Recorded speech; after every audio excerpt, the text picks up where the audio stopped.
तुझं नाव काय रे? माझं नाव गणेश, पण मला सगळी गणूच सांगत ना. तुझं नाव काय?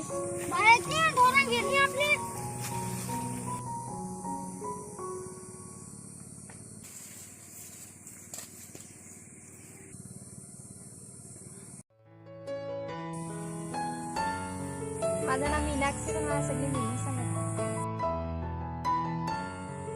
गणू, मीनू. ए ही ढोरा कोणाची रे आमची राबात? आईला तुमचे तर आमचा अख्खा भात खाला राबातला.